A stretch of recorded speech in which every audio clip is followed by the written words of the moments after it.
अस्सलाम वालेकुम दोस्तों, कैसे हैं आप? अब तक ये चैनल आपने सब्सक्राइब नहीं किया, जरूर सब्सक्राइब कीजिए। साथ घंटी के निशान है उसको लाजमी दबाइए। इस वीडियो को लाइक जरूर कीजिए ताकि ज्यादा से ज्यादा लोगों तक ये वीडियो पहुंच सके। नीचे कमेंट कीजिए किस शहर किस मुल्क से ये वीडियो देख रहे हैं ताकि मैं आप दोस्तों का शुक्रिया अदा कर सकूं। दोस्तों, 5 खवातीन के हवाले से अब बड़ा दावा सामने आ गया है। उन 5 खवातीन के नाम मंजर आम पर आ गए हैं जो इमरान खान के दौरे हुकूमत में न सिर्फ हुकूमत चला रही थी बल्कि हुकूमत के मजे ले रही थी। और किस तरह इमरान खान इन 5 खवातीन के करीब था, इनका क्या ताल्लुक था इमरान खान के साथ, उस वक्त की हुकूमत के सरकारी उमूर के साथ, अहम तफसीलात से अब पर्दा उठाया है। हर सब जानते हैं फैसल वावड़ा को।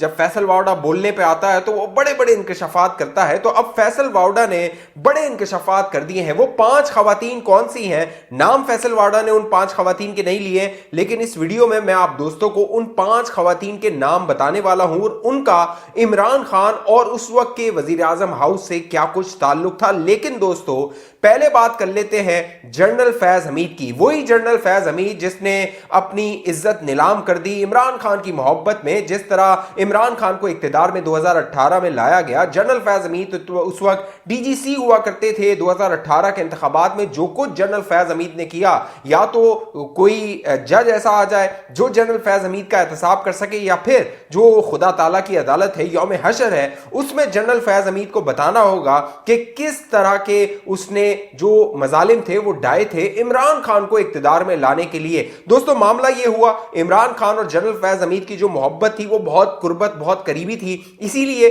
जनरल फैज हमीद को जनरल आसिम मुनीर को हटाकर 2019 जून 2019 में बतौर DG ISI general Asim Munir को हटाया गया और जनरल फैज हमीद को डीजी आईएसआई लगाया गया था। उसके बाद इमरान खान ने जनरल फैज हमीद से बड़े काम लिए, बड़े तगड़े काम लिए, और खुद इमरान खान इस बात का एतराफ कर चुका है कि वो जो असेंबली चलाई जाती थी वो आईएसआई को कहना पड़ता था कि हमारे बंदे लेकर आओ, हमारे जो है वो कानून पास करवाओ। तो इमरान खान इस बात का खुद एतराफ कर चुका है कि जनरल फैज हमीद के इमरान खान पर कितने एहसानात हैं। लेकिन दोस्तों, अब मामला यह हुआ, इक्तिदार से निकलने के बाद जो तहरीक इंसाफ और इमरान खान थे उनकी जो तोपों का रुख था वो एक शख्स की जानिब था, वो था जनरल कमर जावेद बाजवा। हालांकि जनरल कमर जावेद बाजवा को भी इमरान खान से बड़ी मोहब्बत थी। वो तो जो इमरान खान की तकरीरें जलसों में हुआ करती थी, जनरल बाजवा जीएचक्यू में बैठ के वो तकरीरें लोगों को सुनाया करता था, सहाफियों को सुनाया करता था और कहा करता था कि इमरान खान वो बंदा है जो आके पाकिस्तान को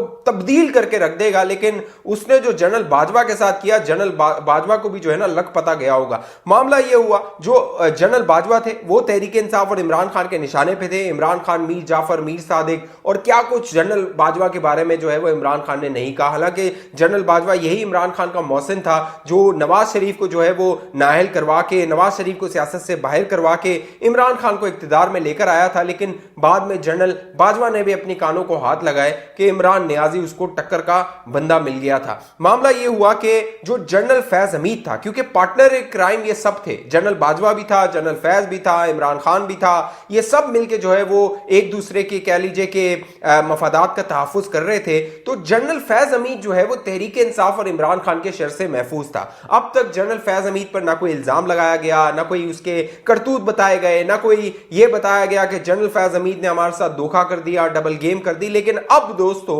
मामला ये हुआ है कि जनरल फैज हमीद पर भी इल्जामात का सिलसिला शुरू हो गया है। अब तक ये मामला होता था कि जनरल फैज हमीद के बारे में जब भी पूछा जाता था तो जो तहरीक इंसाफ वाले होते थे वो या तो बात घुमा देते थे या फिर जो है वो पतली गली से भाग जाते थे। और ये वाकया बाकायदा सुप्रीम कोर्ट के बाहर हुआ था जब मतीउल्लाह जान जो है उसने शिबली फराज से जनरल फैज के बारे में पूछ लिया था, तो जो शिबली फराज था उसको आग लग गई थी। लेकिन अब दोस्तों मामला ये हुआ है कि जनरल फैज हमीद पर डबल गेम का इल्जाम लगा दिया है। और डबल गेम का इल्जाम उस शख्स ने लगाया है जो बुशरा बीबी से और इमरान खान से बहुत करीब था। बाकायदा बुशरा बीबी के तो इतने करीब था कि बुशरा बीबी को वो अपना मुर्शिद कहा करता था और बुशरा बीबी के साथ उसकी तो ऑडियोज लीक हुई थी। और इमरान खान की वो जो घड़ियां थी जो सऊदी जो वलीअहद था उसने दी थी तोहफे में इमरान खान को। बाकायदा जो शख्स अब जनरल फैज पे इल्जाम लगा रहा है वो उसको ये जिम्मेदारी दी गई थी कि उसने जाके वो घड़ियां जो है वो नीलाम कर देनी है, बेच देनी है, इमरान खान को जो है वो माल ला के देना है। तो मामला ये हुआ है कि जुल्फी बुखारी साहब अब आए जियो टीवी के प्रोग्राम में नया पाकिस्तान में, और वहां पर उन्होंने एक तवील इंटरव्यू दिया है। अब इस तवील इंटरव्यू में जुल्फी बुखारी ने जो बातें कही हैं वो बड़ी मानाखेज है। मानाखेज इसलिए है कि जनरल फैज हमीद पर एक तो डबल गेम का इल्जाम लगाया, और दूसरा इमरान खान के हवाले से, क्योंकि जो इमरान खान का दौरे हुकूमत था उसमें जनरल फैज हमीद पे जो डिपेंडेंसी थी, यानी जनरल फैज हमीद का कह लीजिए जो सहारा था इमरान खान को, वो सब कुछ था, यानी पूरी हुकूमत ही जनरल फैज हमीद चला रहा था।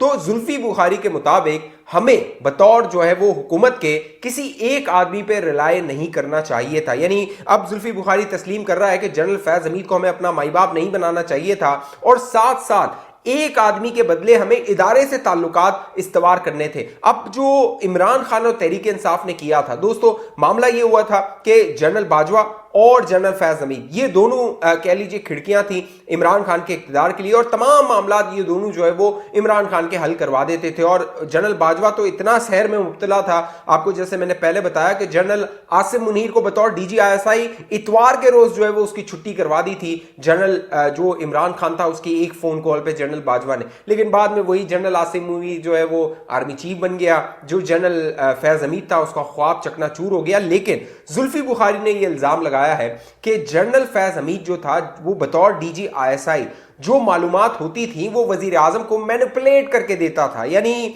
उसको तोड़ मरोड़ के जो है वो इमरान खान को फीड किया जाता था। और उसकी जो वजह जुल्फी बुखारी ने बताई है वो बड़ी अनोखी और बड़ी दिलचस्प है। वो ये है कि जो जनरल फैज हमीद था वो आर्मी चीफ की दौड़ में शामिल था, इसीलिए वो इमरान खान को गलत फीड कर रहा था, मालूमात इस तरह की दे रहा था कि इमरान खान का जहन बनाया जाए और आगे जो अपने मफादात हैं बतौर DG बतौर आर्मी चीफ जो उसे तैनात होना है वो मकसद हासिल किया जा सके।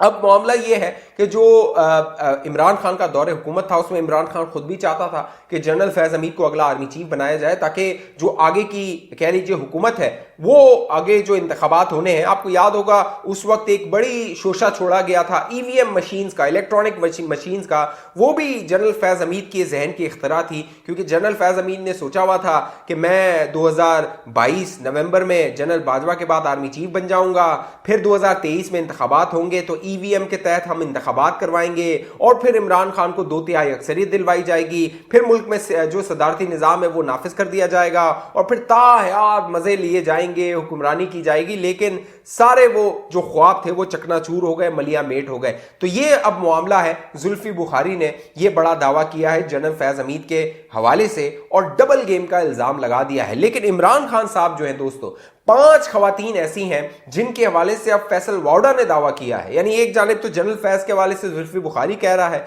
दूसरी जानिब फैसल वाउडा ये कह रहा है कि जो इमरान खान के दौरे हुकूमत में 5 खवातीन ऐसी थी जिनका असर व रसूख वजीर आजम हाउस में और इमरान खान में बहुत ज्यादा था। अब फैसल वाउडा ने उन 5 खवातीन के नाम नहीं लिए, लेकिन हमने जब इधर उधर से अपने जराए को खंगाला तो हमें पता चला उन खवातीन के नाम कि किस तरह वो माल बना रही थी, माल समेट रही थी, हुकूमत का निज़ाम चला रही थी, चाहे पंजाब हो, चाहे वफाक हो, चाहे खैबर पख्तूनख्वा हो, वहां बटोरा जा रहा था माल, और कह लीजिए कि जो है वो अपने बाप का पैसा समझा जा रहा था। अब इसमें जो पहला नाम आता है मुबैना तौर पे मैं बता रहा हूं कि वो है अदाकारा नूर। अदाकारा नूर का बुशरा बीबी से बड़ा गहरा ताल्लुक था, क्योंकि ये अदाकारा नूर ही थी जिनकी ओन चौधरी के साथ शादी हुई थी। पहले जो है वो 2012 में ओन चौधरी के साथ हुई थी, फिर तलाक हुई, 4 शादियां अदाकारा नूर की हुई थी, फिर जो है वो 2020 में दोबारा जो है वो ओन चौधरी से जो अदाकारा नूर है उसने शादी की। तो ओन चौधरी जुल्फी बुखारी और बुशरा बीबी इनका बड़ा गहरा ताल्लुक था, इसीलिए जो बुशरा बीबी थी वो जो अदाकारा नूर थी उसको हुकूमती मामलात में मुतहरिक किया हुआ था। जो दूसरी खातून है जिसका नाम मुबैना तौर पे आ रहा है वो बुशरा बीबी की बहन है, मरियम भुट्टो उसका नाम है, वो दुबई में होती हैं। उसके बारे में भी कहा जाता है कि इमरान खान से जो बुशरा बीबी की मुलाकात थी उस हवाले से ये जो मरियम भुट्टो है उसने कलीदी किरदार अदा किया था, और हुकूमत बनने के बाद जो बुशरा बीबी के साथ जो मरियम भुट्टो थी वो हुकूमती मामलात में बड़े अहम जो उमूर थी उनको निभा रही थी। बड़े फैसले करना, माल बनाना, माल लेना, डीले बनाना, इन सारों में मुबैना तौर पर मरियम भुट्टो का भी नाम आता है। जो तीसरी है वो तो बुशरा बीबी खुद है। चौथी जो है वो नाम आता है जो पिंकी कह लीजिए फरा गोगी है। फरक शहजादी जो कि मुल्क से बाहर चली गई है, उसका नाम बड़ा हाईलाइट हो रहा है, वो बड़ी मरकजी निगाह बनी हुई है, मुख्तलिफ केसेस उस पर हो रहे हैं। और जो पंजाब के मामलात होते थे वो सारा ठेके पे दिया हुआ था फराह गोगी को, वहां पे वो मामलात को तय करती थी, माल पकड़ती थी, रेट लगाती थी, रेट जो है वो ऊपर नीचे करती थी, चाहे वो जो है वो IG हो, चाहे वो DIG हो, चाहे DPO हो, इस तरह के जो भी तबादले तकर्रियां होती थी उसमें फराह गोगी को माल पकड़ने के लिए रखा हुआ था। जो 5वीं खातून है वो कहा जाता है कि एक टीवी चैनल की जो मालिक है उनकी बेगम है, उनके हवाले से कहा जाता है कि वो भी हुकूमती जो मामलात थे उसमें कलीदी किरदार अदा कर रही थी, अहम मामलात में किरदार अदा कर रही थी, और वजीर आजम हाउस में जो भी मामलात और बड़े बड़े फैसले होते थे उनमें इन 5 खवातीन का बड़ा अहम किरदार होता था। एक हो गई बुशरा बीबी टॉप पे, जो कह लीजिए इन तमाम की सरदार है, फिर है अदाकारा नूर है, फिर जो है वो फराह गोगी है, फिर जो है वो मरियम भुट्टो है, और फिर एक मीडिया मालिक की जो है वो बीवी है। ये 5 खवातीन जो है वो इमरान खान पर असर रखते हुए सारे हुकूमती जो मामलात थे वो चला रही थी, वो मामलात को तय कर रही थी। ये बड़ा दावा अब किया गया है फैसल वाउडा की जानिब से, और आने वाले दिनों में हो सकता है कि इनमें से चंद खवातीन आके मंजर आम पर प्रेस कॉन्फ्रेंस करें या कोई इंटरव्यू दें, उसमें उस वक्त जो हुकूमत चलाई जा रही थी और जो मामलात हो रहे थे उसके हवाले से बड़े बड़े इंकशाफात करें। तो इंतजार कीजिए, तहलका खेज इंकशाफात का सिलसिला जो चल रहा है वो मजीद आगे बढ़ेगा, मजीद इंकशाफात आएंगे और मैं आप दोस्तों को बाखबर रखूंगा। अब तक ये चैनल आपने सब्सक्राइब नहीं किया जरूर सब्सक्राइब कीजिए, साथ घंटी का निशान है उसको लाजमी दबाइए, इस वीडियो को लाइक जरूर कीजिए, फेसबुक पे देखने वाले दोस्त पेज को लाइक फॉलो करके इस वीडियो को लाजमी शेयर कर दीजिए। अगली वीडियो तक मुझे इजाजत दीजिए, अपना ख्याल रखिएगा। पाकिस्तान जिंदाबाद।